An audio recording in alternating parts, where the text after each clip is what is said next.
Hello there, you're watching Rajya Sabha TV. This is news at 10, a bulletin to kickstart your day in the perfect way. I'm Aishwarya Kapoor. Let us begin with the headlines. Vice President arrives in Bangkok for a 3-day visit to Thailand, meets a Thai Prime Minister and top leaders to boost bilateral relations.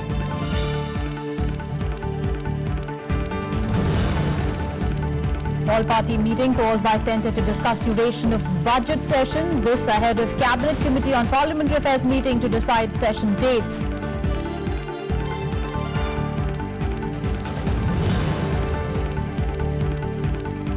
Home Minister Rajnath Singh blames Pakistan for most terror attacks in India, says New Delhi will stand by Islamabad if it takes concrete steps to stop terror activities from its soil.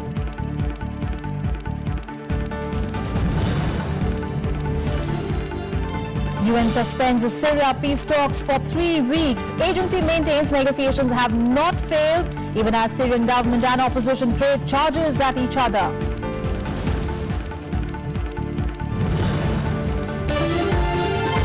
And Hyderabad-based biotech company claims breakthrough in finding vaccine for the deadly Zika virus.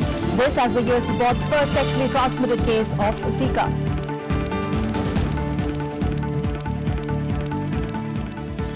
Well, the top story. The Centre has called an all-party meet today to seek opposition's views on the duration of the budget session. Well, the meeting is slated for 10:30 a.m. The Centre is seeking the opposition's stand in view of assembly elections in 5 states. The meeting will be held before the Cabinet Committee on Parliamentary Affairs meet to finalize a broad schedule of the session. Usually, the budget session begins in the 3rd week of February and concludes early in May. There is a recess in between when the budgetary demands for grants are discussed in the committees. Well, the Union government has allowed railways to form joint venture companies with state governments to mobilize resources for speedy implementation of projects. It has also decided that all allocations of coal linkages for non-regulated sectors such as cement, steel, sponge iron, aluminium, etc. will now be auction-based.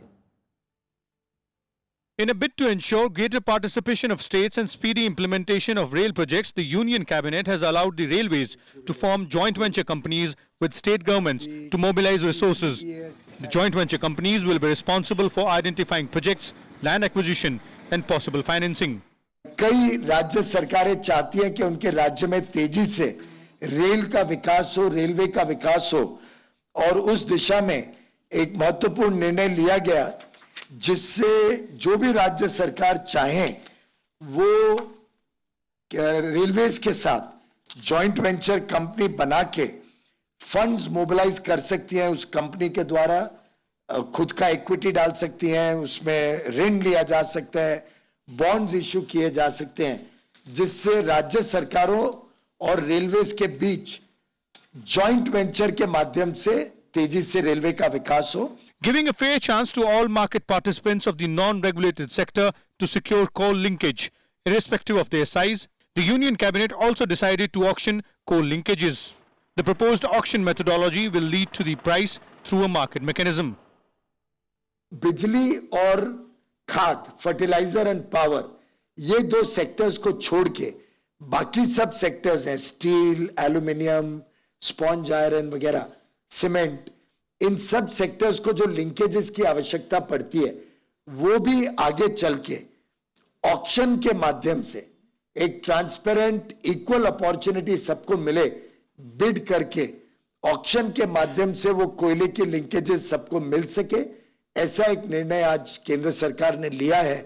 The CCA also gave its approval to increase the MSP of copra for the 2016 season. While the MSP of milling copra has been increased from 5,550 rupees to 5,950 rupees per quintal, the MSP of ball copra has been increased from 5,830 rupees to 6,240 rupees per quintal. CCEA also approved delinking of Rajasthan Electronics and Instruments Limited, Jaipur, from its parent company Instrumentation Limited and turn it into an independent central public sector enterprise under the Department of Heavy Industry. Vishal Dahiya, Rajya Sabha TV, Delhi. On to some other news now. Well, Home Minister Rajnath Singh has said that most terror attacks in India emanate from Pakistan. While asking Pakistan to take definitive steps to stem terror from its soil, Rajnath Singh said that the government is now formulating an effective strategy that would help prevent India from terror attacks in the future. Home Minister Rajnath Singh has blamed Pakistan for most of the terror attacks in the country. Speaking at the Counter-Terrorism Conference 2016 held in Jaipur, the Home Minister said that Pakistan needs to take concrete steps against terrorists on its own territory to improve bilateral relations and bring peace and stability in South Asia. He, however, assured that India will stand by Pakistan if it takes firm steps to address the menace. If Pakistan takes concrete action against terrorists on its territory, it will not only improve the bilateral ties between both the countries, but also brings peace and stability in the South Asian region. The Government of India will stand by Pakistan if it takes decisive action against terrorists and their organizations.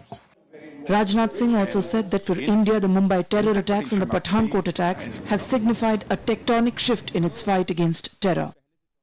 In the recent attack on Pathankot Airways, there was a conscious effort to target sensitive assets of the country and also cause large-scale casualties, thus taking the dynamics of terror attack in India a notch higher. Foreign Secretary S. Jaishankar, who also addressed the conference, said that India was in touch with Pakistan after the Pathankot attack and dialogue between the two countries on the terror assault would continue. He also emphasized on the need for a united effort to combat terrorism by naming and shaming countries that support terror. Naming and shaming must be carried out relentlessly in the case of perpetrators, supporters and connivers of terrorism. Tolerance for double standards on this issue must be equally frankly exposed. President Pranab Mukherjee, who inaugurated the conference, said that militancy was like a cancer that can be cured only if the world joined hands without political considerations. Bureau Report, Rajya Sabha TV. And now an update on the Vice President's two-nation tour. Well, Vice President Mohammad Hamid Ansari arrived in Bangkok on a 3-day-long visit to Thailand. In meetings with the top leaders, both countries unveiled the roadmap to strengthen bilateral relations. The Vice Presidents also met Thai Prime Minister Hes Mo. Vice President Mohammad Hamid Ansari arrived in Thailand on Wednesday afternoon, beginning the second leg of his 5-day tour to Brunei Darussalam and Thailand. He was accorded a state-level welcome with a 19-gun salute when he arrived at the Bangkok airport. The Vice President held meeting with Prime Minister of Thailand, General Prayut Chan-o-cha. The two sides laid emphasis on expanding the cooperation in the fields of infrastructure and regional connectivity, besides areas like defence, security, health and trade. Our cooperation both bilaterally and in the ASEAN grouping encompasses diverse areas of mutual interest, including trade and investment, science and technology, education and cultural exchange. People-to-people contacts at various levels are the bloodstream of our friendship. I am pleased that our two countries have taken important steps in the pursuit of closer cooperation, stronger connectivity and greater commerce. Both nations already have long-standing defence ties, with special emphasis on anti-terror cooperation and military exercises. To pursue it further, Deputy Prime Minister of Thailand, along with the Defence Minister, will be visiting India later this year.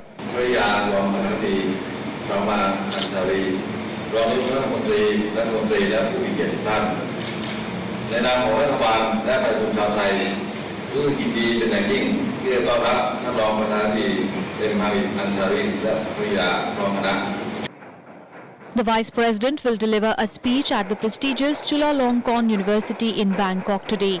He will also address the Indian community in Thailand at a reception which will be hosted in his honour by the Ambassador of India to Thailand. Ladies and gentlemen.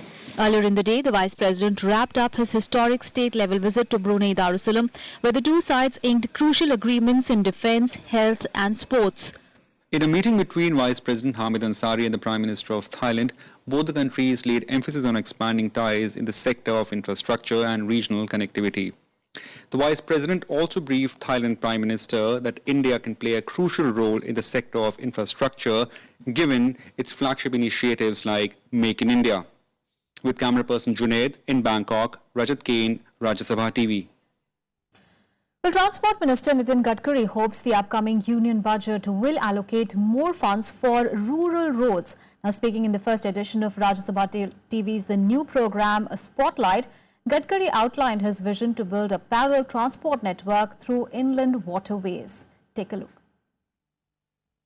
In the inaugural session of Rajya Sabha TV's program Spotlight, Transport Minister Nitin Gadkari said his ministry is giving top priority to rural connectivity. Gadkari said the Pradhan Mantri Gram Sadak Yojana must get additional allocation to fast-track rural road construction. Rural connectivity, you are absolutely correct, because I am the responsible person who prepared that Pradhan Mantri Gram Sadak Yojana. But we need more money for that. And the situation is not good. And we should give highest priority for rural connectivity. So for this year, I am pursuing to the finance minister.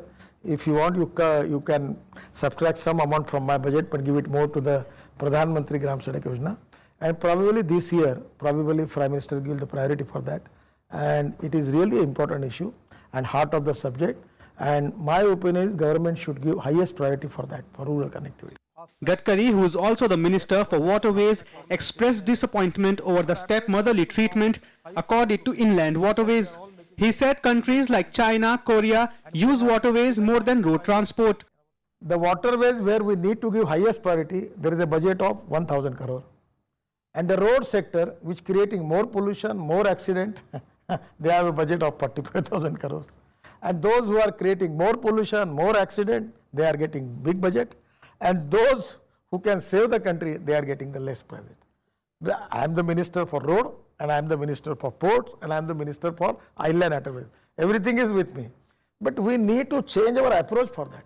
I am constantly pursuing that, give priority to waterways. Gadkari, who is a key minister in Narendra Modi's government, also promised that 5 years of the NDA government will transform India's infrastructure. You can watch the complete interaction of the Transport Minister on Spotlight at 10 p.m. tonight. Bureau Report, Rajya Sabha TV. Well, time to take a very short break in here. We'll be back with more news. Stay tuned.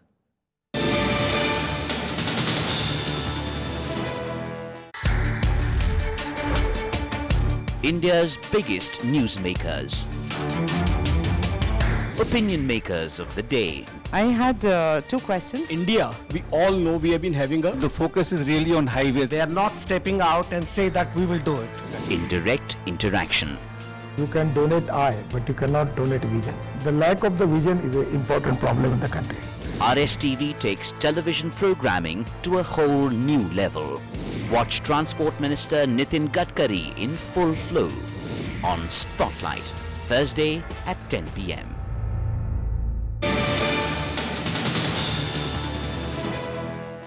Welcome back. Well, External Affairs Minister Sushma Swaraj has asked Karnataka Chief Minister Siddaramaiah to ensure stringent punishment to those found guilty of allegedly beating up and stripping a Tanzanian woman by a student in Bangalore.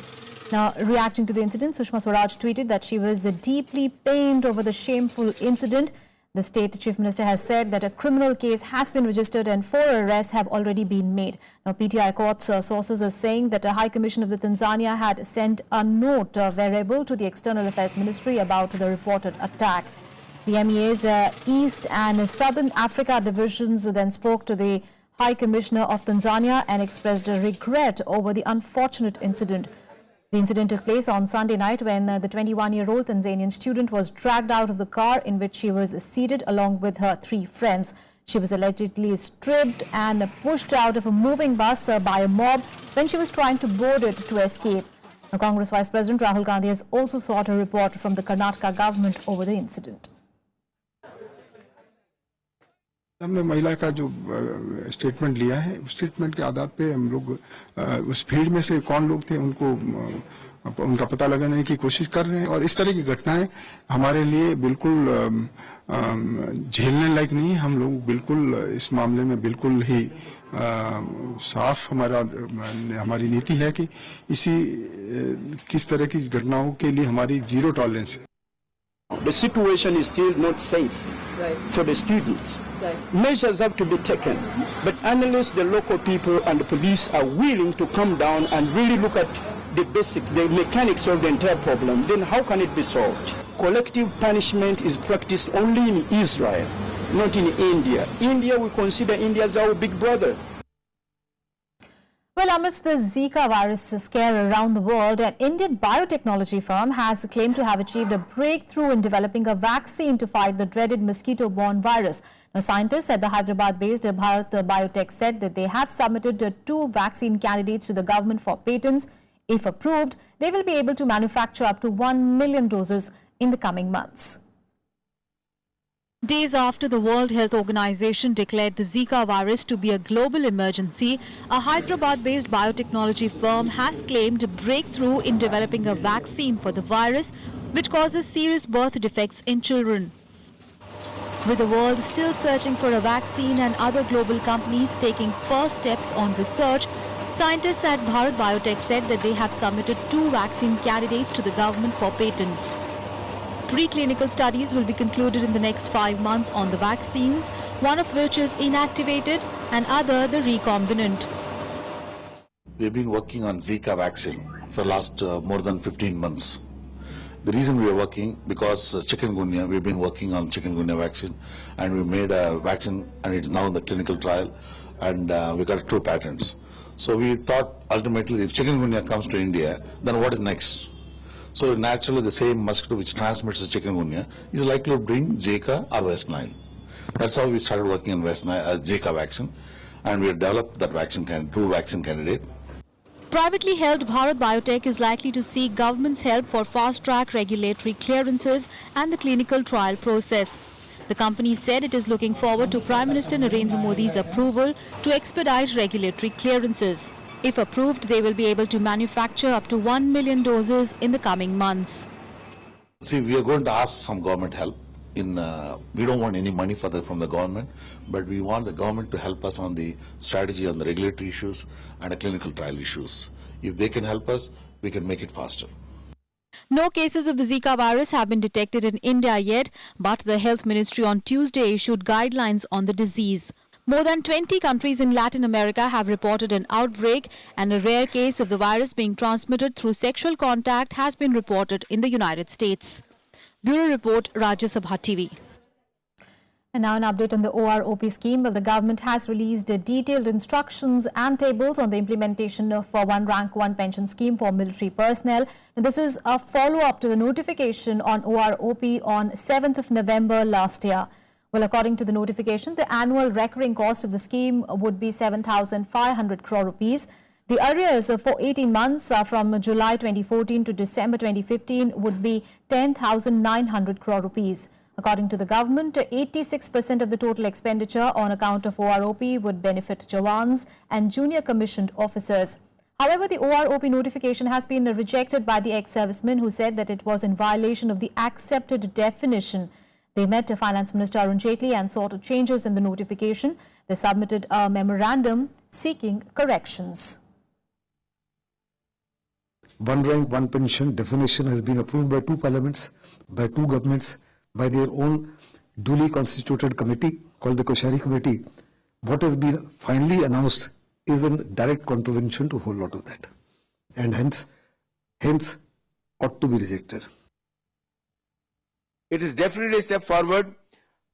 I am sure that the government is trying to make some amendments to it, but equalization after every 5 years is not acceptable. Another thing which is very important is that the 7th CPC has to be completely independent of it.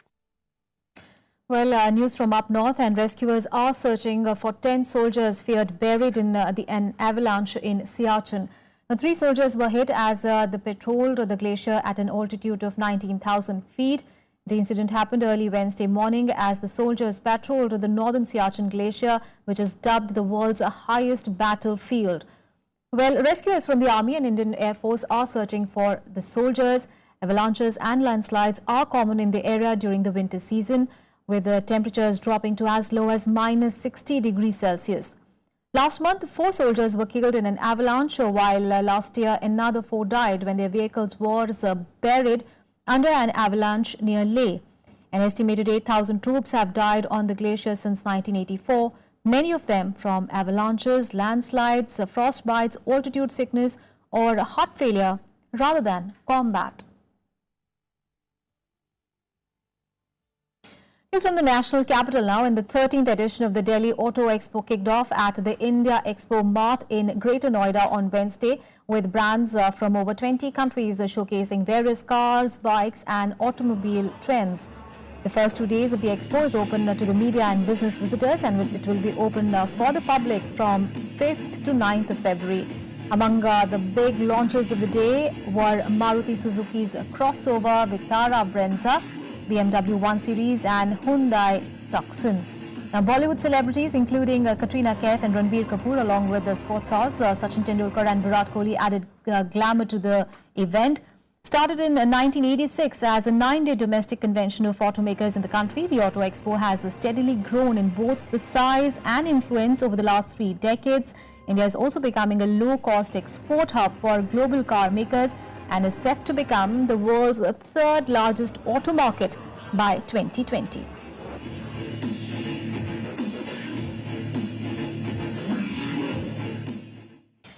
And a look at what is expected through the day today in the day ahead.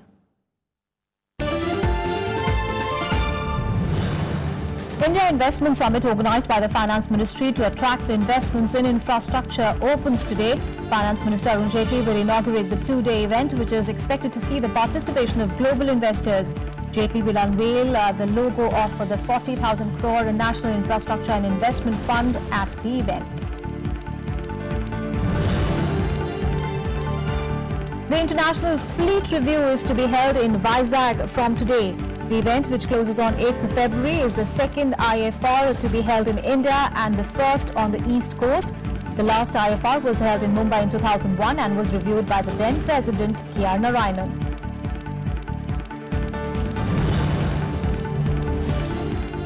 BJP party chief Amit Shah will address the party leaders in Kerala's Kottayam today. Shah arrived in Ernakulam yesterday for a 2-day visit to poll-bound state.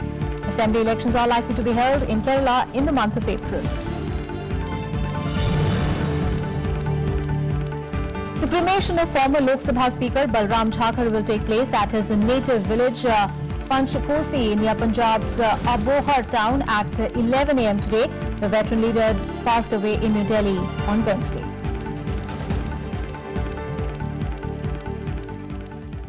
Now to the big international focus now. Well, the Syria peace talks have been suspended for 3 weeks after days of sluttering progress and postponed meetings. The United Nations failed to get the Syrian government and the opposition in a dialogue as the two sides traded charges at each other. UN says the negotiations have not failed, but said it needed immediate help from the international backers led by the United States and Russia. I've therefore taken this decision to bring a temporary pause.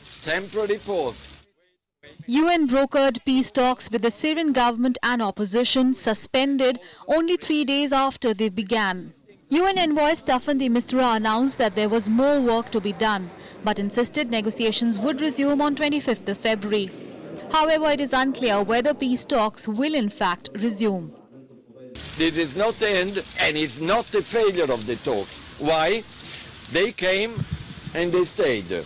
Not only, but both sides insisted on the fact that they are interested in having the political process started.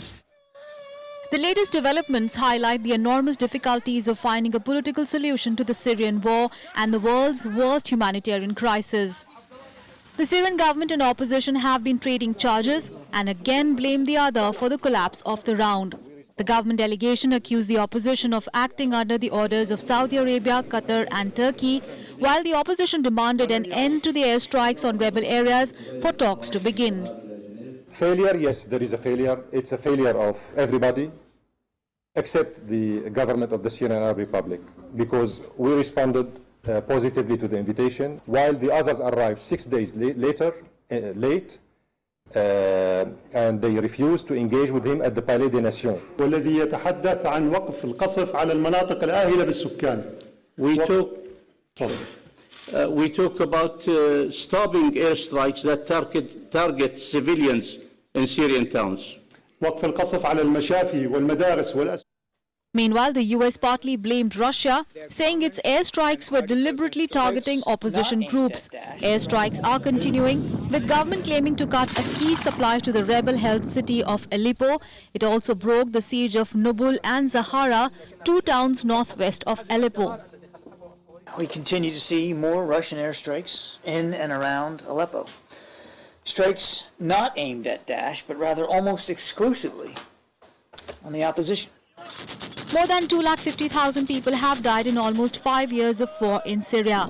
11 million others have fled their homes as forces loyal to President Bashar al-Assad and those opposed to his rule battle each other, as well as Islamic State group. A donors conference opens in London on Thursday, aiming to raise billions in new funding for those affected. Bureau Report, Rajya Sabha TV. Let's get you some more international news and updates now in World Wrap.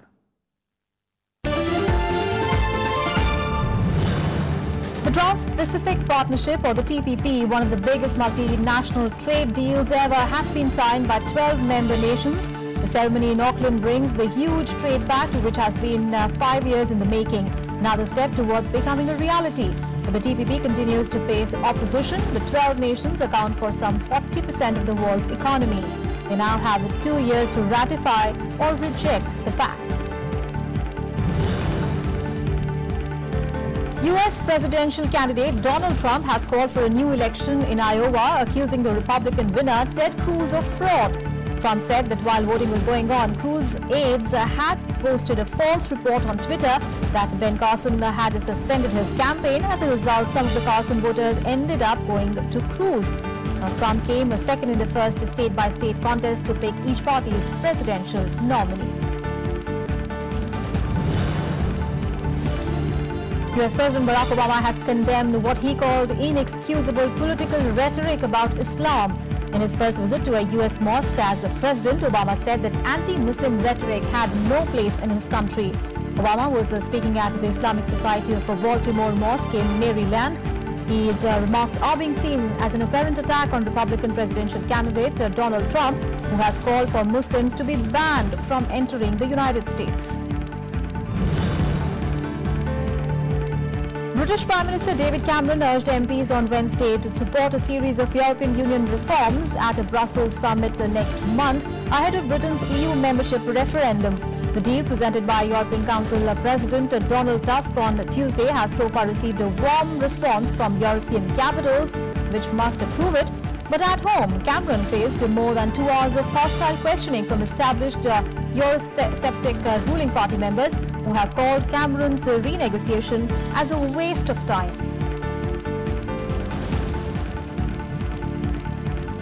Let's now get you all the sporting action in SportsBeat. 17 times Grand Slam champion Roger Federer will be out of action for a month after undergoing a knee surgery. Federer was injured last week during his Australian Open semi-final defeat to eventual champion Novak Djokovic. The world number 3 has withdrawn from the World Tennis Tournament in Rotterdam and the Dubai Championships later this month. England defeated South Africa by 39 runs on the Duckworth-Lewis method in the first one-day international at the Mangaung Oval. England piled up a mammoth total of 399 for 9 with the help of Joe Buttler's century. Alex Hales, Joe Root and Ben Stokes also contributed with their half-centuries. South African wicketkeeper batsman Quinton de Kock hit a ton in reply, but the Proteas fell short of the target as the rain interrupted the match. Barcelona handed Valencia a humiliating defeat in the Copa del Rey semi-final first leg at the Nou Camp. Luis Suarez scored 4 goals while Lionel Messi scored a hat-trick as Barcelona scored 7 goals against their opponents. That's all in this news bulletin. Thanks for watching.